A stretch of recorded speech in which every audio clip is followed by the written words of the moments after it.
जय जय श्री राधे। श्री सद्गुरु देव भगवान की जय हो। नामदेव जी के एक छोटे बालक ही थे जब उनके नाना जी ने उन्हें ठाकुर सेवा करते हुए देखा। जब भी नामदेव जी के नाना अपने ठाकुर जी की सेवा करते तो नामदेव जी उन्हें ध्यानपूर्वक देखते रहते। वे बाहर आकर फिर किसी पत्थर की वैसे ही सेवा करके सुख प्राप्त करते। नामदेव जी अपने नाना से हट करते कि अपने ठाकुर जी की सेवा मुझे दे दीजिए, मैं वैसे ही सेवा सीख गया हूँ जैसे आप करते हैं। उनके नाना कहते, जब आप बड़े हो जाएंगे तो मैं आपको सेवा दे दूंगा। एक बार नाना जी को कुछ दिन के लिए बाहर जाना था तो उन्होंने ठाकुर सेवा नामदेव जी को दे दी।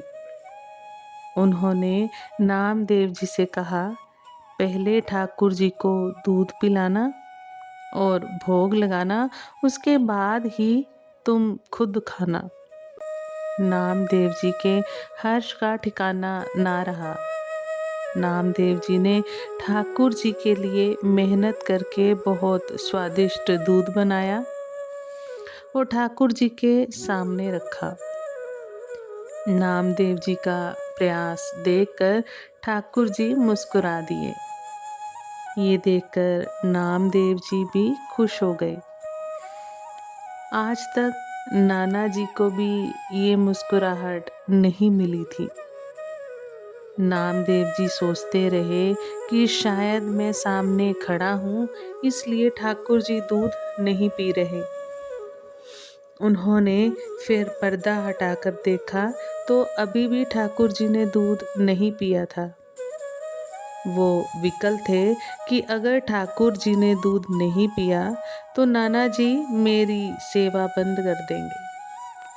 उन्होंने ठाकुर जी से कहा कि मैं नया पुजारी हूँ, अगर कोई गलती हुई है तो मुझे बता दीजिए। अगर आपको दूध नहीं पसंद और कुछ और आप भोग में पाना चाहते हैं तो वो भी बता दीजिए। दूध अभी भी वैसे ही पड़ा था। सुबह से शाम हो गई। ठाकुर जी ने उस दिन उनका दूध नहीं पिया। अगला दिन हुआ, फिर भोग लगाया। ठाकुर जी ने इस दिन भी दूध नहीं पिया। नामदेव जी ने भी दोनों दिन कुछ नहीं खाया। उन्हें ये डर था कि उनकी सेवा उनसे छीन ली जाएगी। तीसरा दिन हुआ, उन्हें नींद नहीं आई। उन्होंने दूध बनाया और इस बार दृढ़ता के साथ ठाकुर जी के पास एक छुरी लेकर गए और बोले, ठाकुर जी दूध पियो, नहीं तो मैं अपना गला काट दूंगा। उन्होंने खुद पर छुरी से प्रहार किया। ठाकुर जी ये सब देख नहीं पाए और उनके सामने आ गए और नामदेव जी का हाथ पकड़ लिया। ठाकुर जी ने कटोरा उठाया और दूध पीने लगे। नामदेव जी ने कटोरा पकड़ लिया और बोला, पूरा नहीं पीना है, मैंने भी 3 दिन से कुछ नहीं खाया, मुझे भी प्रसाद चाहिए। नाना जी वापस आए तो उन्होंने उन्हें बताया कि ठाकुर जी ने पहले 2 दिन तो दूध नहीं पिया, लेकिन तीसरे दिन उन्होंने अच्छे से दूध पी लिया। नाना जी ने सोचा, दूध पिया, क्या सचमुच दूध पिया? उन्होंने कहा, मैं देखना चाहता हूँ। नामदेव जी, नाना जी और छुरी दोनों लेकर ठाकुर जी के पास गए और बोले, ठाकुर जी दूध पियो, मुझे झूठा साबित मत करना, दूध पी लो। ठाकुर जी आए और उन्होंने दूध पिया। नामदेव जी की कृपा से उनके नाना जी को भी भगवान का साक्षात्कार हो गया। भगवान भक्तों के भोलेपन पर आसानी से रीझ जाते हैं। नामदेव जी गोरा कुम्हार जी के यहाँ बैठे हुए थे। बड़े बड़े महापुरुष भी वहाँ थे। मुक्ताबाई जी भी वहाँ थी। उन्होंने गोरा जी से कहा, काका, इन मटकियों में से कौन सी मटकी कच्ची है? मैं अभी बताती हूँ। बड़े बड़े संत वहाँ बैठे थे, सब मुस्कुरा दिए। उन्होंने नामदेव जी के सर पर मारा। जैसे एक कुम्हार मटकी को ठोक कर देखता है कि वो कच्ची है या पक्की है, तो उन्होंने कहा, हटिए, ये क्या कर रही हैं आप? मुक्ताबाई जी ने कहा, काका, ये मटकी कच्ची है, बोल जो पड़ी। सब संतों ने भी हंसकर कह दिया कि हाँ, सच में कच्ची है। नामदेव जी ने सोचा कि ठाकुर जी का दर्शन और साक्षात्कार ही एकमात्र सत्य है, और ठाकुर जी तो रोज मेरे साथ खेलते हैं, खाते हैं, फिर मैं कैसे कच्चा हूँ? वो सीधा भगवान विट्ठल जी के पास गए और कहा कि सबसे बड़ी सिद्ध अवस्था यही है कि भगवान भक्त से बात करे। आप तो मेरे साथ खेलते हो, फिर उन संतों ने ऐसा क्यों कहा कि मैं कच्चा हूँ? क्या मैं सच में कच्चा हूँ? ठाकुर जी ने भी बोल दिया कि हाँ, अभी आप कच्चे हैं। नामदेव जी ने पूछा, फिर पक्का होना क्या होता है? विट्ठल जी ने कहा, जंगल में एक शंकर जी का मंदिर है। वहाँ एक विसोबा खेचर नाम के संत हैं।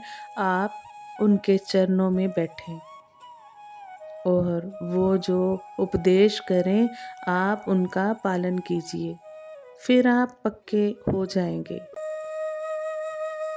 नामदेव जी भगवान विट्ठल के कहने पर विसोबा खेचर जी के पास गए। विसोबा जी शंकर जी के शिवलिंग पर पैर रखकर आराम से सोए हुए थे।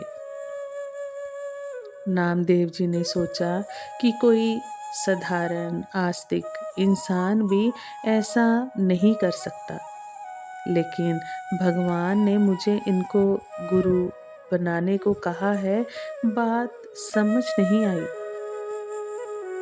नामदेव जी ने विसोबा जी से कहा, पैर हटाइए महाराज, आप शंकर जी के ऊपर पैर रखकर क्यों सो रहे हैं? विसोबा जी ने कहा, बेटा, जहाँ शंकर जी ना हो वहाँ मेरे पैर रख दीजिए। नामदेव जी ने उनके पैर पकड़े और जहाँ जहाँ रखे वहाँ शिवलिंग प्रकट हो गया। नामदेव जी समझ गए कि ये तो कोई सिद्ध पुरुष है। नामदेव जी ने विसोबा जी से कहा, प्रभु, मैं आपकी महिमा को जान नहीं पाया, आप उपदेश कीजिए। विसोबा जी ने कहा, बेटा, बस इतनी बात समझनी है कि कोई ऐसा कण नहीं है जहाँ विट्ठल ना हो। सब जगह विट्ठल, सब में विट्ठल। नामदेव जी ने इस गुरु उपदेश को अपने हृदय में धारण कर लिया। एक दिन नामदेव जी विट्ठल जी के लिए रोटी बना रहे थे। वो रोटी रखकर घी गरम करने गए। इतने में एक कुत्ता आया और विट्ठल जी के लिए बनाई हुई रोटी को खाने लगा।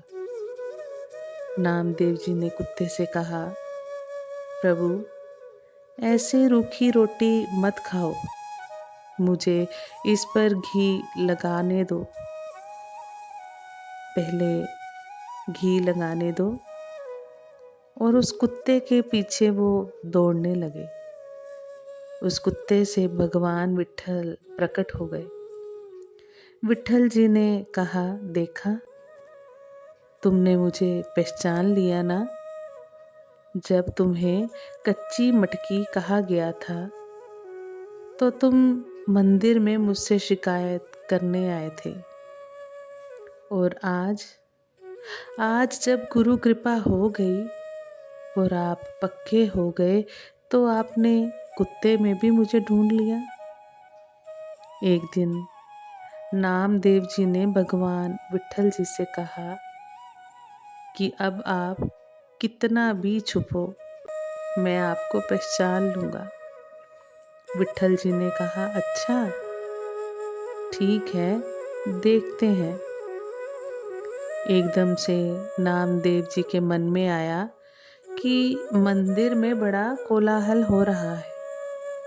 मंदिर के पीछे जाकर बैठते हैं और शांति से प्रभु का ध्यान करते हैं। पीछे बैठे तो कुछ लड़के वहां आकर खेलने लगे। उनके भजन में विक्षेप पड़ा। उन्होंने सोचा, नदी के किनारे चलते हैं। नदी किनारे जाकर बैठे तो वहाँ बैलगाड़ियाँ आकर रुकने लगी। नामदेव जी ने कहा, शोर मत मचाओ, मैं यहाँ भजन कर रहा हूँ।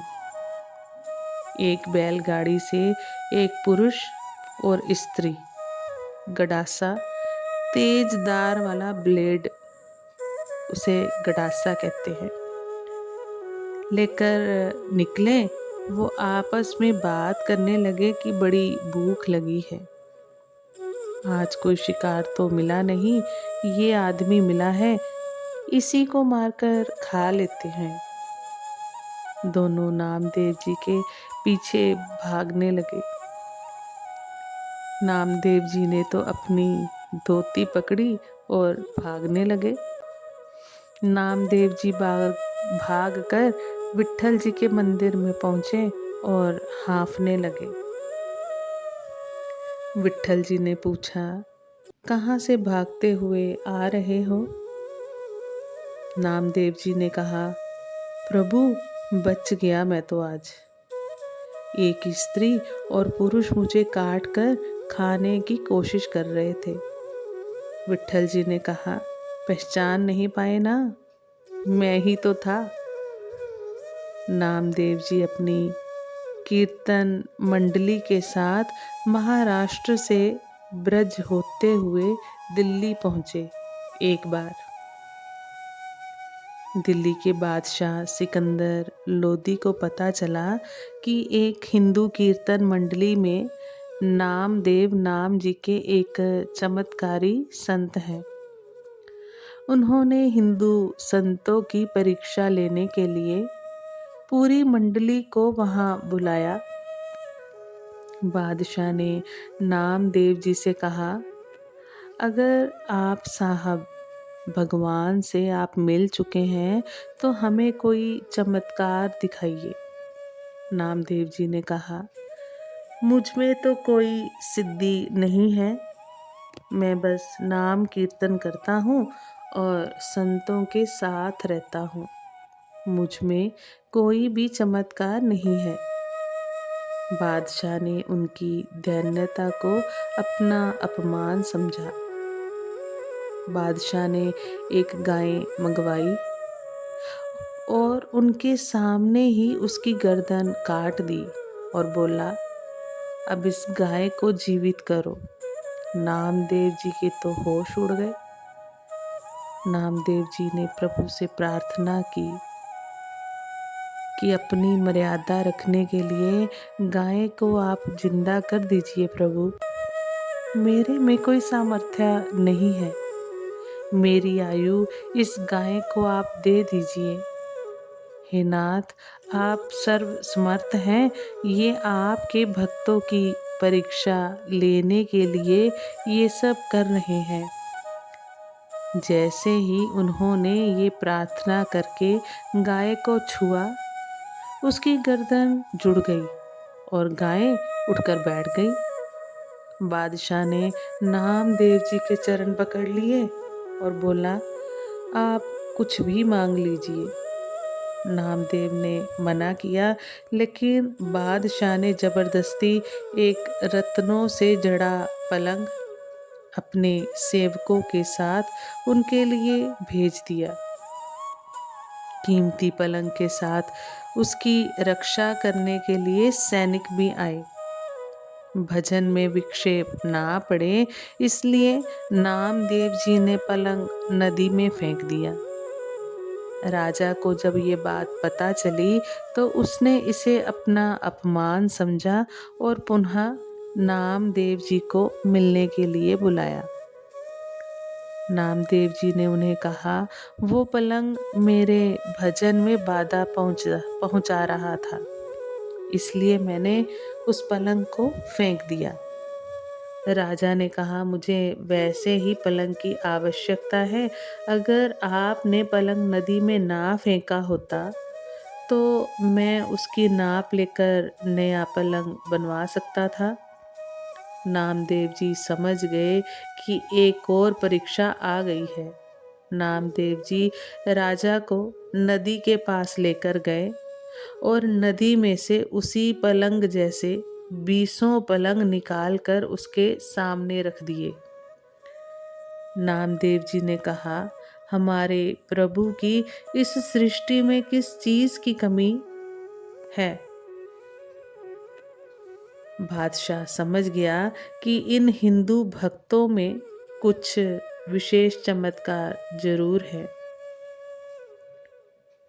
नामदेव जी की एक दिन ठाकुर जी के दर्शन करने गए।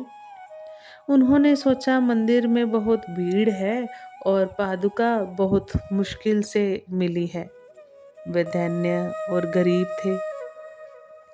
उन्होंने एक कपड़े में पादुका को लपेटकर अपनी कमर पर बांध लिया। निराले होते हैं भगवान के भक्त। उनको बादशाह से कुछ नहीं चाहिए था, लेकिन वो अपनी पादुका से आसक्त हो गए। महापुरुषों की लीला तो ठाकुर जी ही जाने। वो प्रभु के सामने जाकर नाचने लगे। उनकी कमर पे टंगी पादुका की गांठ खुल गई और पादुका जमीन पर गिर गई। ये देखकर ठाकुर जी के पुजारियों ने उन्हें बाहर जाने के लिए बोला, लेकिन वो तो भाव में खोए हुए थे, उन्होंने सुना ही नहीं। इस पर पुजारियों ने उन्हें 5-7 थप्पड़ मारे और मंदिर से बाहर निकाल दिया। उन्होंने ये भी कह दिया कि आज के बाद यहाँ दर्शन करने मत आना। नामदेव जी ने ठाकुर जी से कहा, अब मैं तुम्हारे सामने बैठूंगा ही नहीं, मैं मंदिर के पीछे जाकर शांति से कीर्तन करूंगा। मंदिर के पीछे जाकर उन्होंने ठाकुर जी से कहा, आपने मुझे पिटवा दिया, इसका कोई गुस्सा नहीं है, पर ऐसा क्यों किया कि मैं आगे से दर्शन करने आ ही ना पाऊं। वो अंदर से दुखी थे। उन्होंने फिर कहा, अब मुझे मंदिर के पीछे से मत हटवा देना, मैं तुम्हारे सामने नहीं आऊंगा। उसी समय कबीर दास जी वहां आए और बोले, भगवान के यहाँ हम जैसे गरीबों की कदर नहीं रही। अब ठाकुर जी बदल गए हैं, चलो यहाँ से चलते हैं। भगवान डर गए और उनके सामने प्रकट हो गए। बोले, मुझे छोड़कर आप दोनों मत जाओ। ये कहकर भगवान ने मंदिर ही घुमा दिया। पीछे वाला द्वार आगे की तरफ हो गया और आगे वाला द्वार पीछे की तरफ चला गया। नामदेव जी एकांत में भजन कर रहे थे। एक बार उनके घर में आग लग गई। ये सूचना उन्हें देने के लिए कुछ लोग वहां आए। लोगों ने उनकी सहायता करने के लिए जो सामान बच सकता था उसे बाहर निकाल के रख दिया। जब वे घर पहुंचे तो उन्होंने सोचा कि आग में भी तो मेरे प्रभु ही हैं। उन्होंने पड़ोसियों से कहा, हमारे प्रभु पधारे हैं और आप उनका भोग छीन रहे हैं। ये कहकर उन्होंने बाकी बचाया गया सामान भी आग में फेंक दिया। लोगों ने सोचा कि अब कोई इनकी मदद नहीं करेगा, इनको ठंड में रात में बाहर ही रहने दे। हमने कितनी मुश्किल से आग में झुलस कर वह सामान बचाया था कि इन्होंने इसे आग में वापस डाल दिया। उन्हें क्या पता कि प्रभु जिसके प्रीतम हैं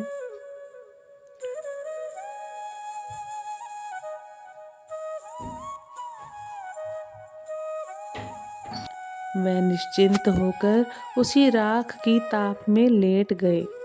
प्रभु ने नामदेव जी के लिए एक नई कुटिया बना दी। सबसे सुंदर और सुगंधित सामग्री से उनकी कुटिया बनी। स्वयं रुक्मणी जी ने उनकी कुटिया बनाने में सहायता की। उस कुटिया से एक दिव्य सुगंध आ रही थी, जिससे पूरे गांव के लोग वहां आने लगे। गांव वाले नामदेव जी से पूछने लगे कि कितने रुपए लगे ऐसी कुटिया बनाने में, हम सब भी बनवाना चाहेंगे। नामदेव जी ने कहा, बहुत महंगी है। अपने अपने घर से बाहर निकलकर हर चीज़ को आग लगा दीजिए और अपने जले हुए घर के बाहर बैठकर कीर्तन कीजिए। फिर हमारा मालिक स्वयं आकर मुफ्त में आपकी कुटिया बना देगा। जिसने वैराग्य रूपी अग्नि में अपनी ममता को स्वाहा कर दिया है, जिसने अपना सब कुछ प्रभु के चरणों में समर्पित कर दिया, प्रभु उसकी जिम्मेदारी ले लेते हैं। ये सुनकर गांव वाले पीछे हट गए और सबने नामदेव जी के चरणों में प्रणाम किया। पंढरपुर में एक धनी मानी सेठ अपने कल्याण के लिए तुला दान का उत्सव किया करता था। वो पलड़े में एक तरफ खुद बैठ जाता था और दूसरी तरफ सोना चांदी तोल कर संतों में बांट देता था। एक वैष्णव ने कहा, यदि आपने जीवन में नामदेव जी की सेवा नहीं की तो क्या किया? सेठ ने पहले नौकर को भेजा तो नामदेव जी ने कहा, हमें आवश्यकता नहीं है। फिर सेठ ने अपने मुनीम को भेजा तो नामदेव जी ने कहा, ये दूसरे ब्राह्मणों में बांट दे, हम तो संतुष्ट हैं। फिर वो स्वयं गया और चरणों में प्रणाम किया और दान लेने की प्रार्थना की। नामदेव जी ने देखा कि इन्हें धन का बड़ा अभिमान है, तो उन्होंने पूछा कि हम जितना मांगेंगे उतना आप दे देंगे क्या? सेठ जी ने कहा, हाँ बिल्कुल। नामदेव जी ने अपने साथ एक तुलसी का पत्ता लेकर गए। उन्होंने तुलसी के पत्ते पर राम का आधा नाम रा लिख दिया। लिख के कहा, मुझे बस वजन का सोना दे दो। एक पलड़े में तुलसी का पत्ता जिस पर राम का आधा नाम लिखा था और दूसरे में सोना। सेठ ने कहा, इसमें कितना सोना आएगा? मेरा आप मजाक उड़ा रहे हो क्या? नामदेव जी ने कहा, नहीं, बस इतना ही चाहिए। सेठ ने कुछ सोना रखा पर पलड़ा नहीं हिला। उसने 5-7 किलो और सोना रखा पर पलड़ा नहीं हिला। अब उसने अपना सारा सोना चांदी और अपने रिश्तेदारों पड़ोसियों से भी सब लेकर रख दिया पर पलड़ा नहीं हिला। नामदेव जी ने कहा कि चलो, इसका धन का अभिमान तो चला गया, लेकिन एक और अभिमान बाकी था। उसे अपने पुण्य और पहले किए कई तुलादानों का भी बड़ा अभिमान था। नामदेव जी ने कहा, तुमने जो भी दान पुण्य तीर्थ आदि किए हों, एक संकल्प लेके इस पलड़े में दे दो, शायद उठ जाए। पर कुछ नहीं हुआ, तुलसी जी का पलड़ा हिला ही नहीं। अब वो सेठ नामदेव जी के चरणों में गिर पड़ा और कहा कि मैं गरीब आपको क्या दे सकता हूँ, आप तो भगवान के नाम के धनी हैं। नामदेव जी यही सुनना चाहते थे। उन्होंने इसी अहंकार को नष्ट करने के लिए ये लीला की थी। नामदेव जी की इस शिक्षा से उसके हृदय का मल दूर हो गया और उसने धन्य भाव से प्रभु की भक्ति में अपनी बुद्धि को लगा दिया। एक भक्त का कैसे भी संग हो जाए, उससे जीवन परिवर्तन हो जाता है। जैसा नामदेव जी के हृदय में प्रभु के लिए प्रेम था, उस धनी पुरुष के हृदय में भी वैसा ही प्रेम आ गया।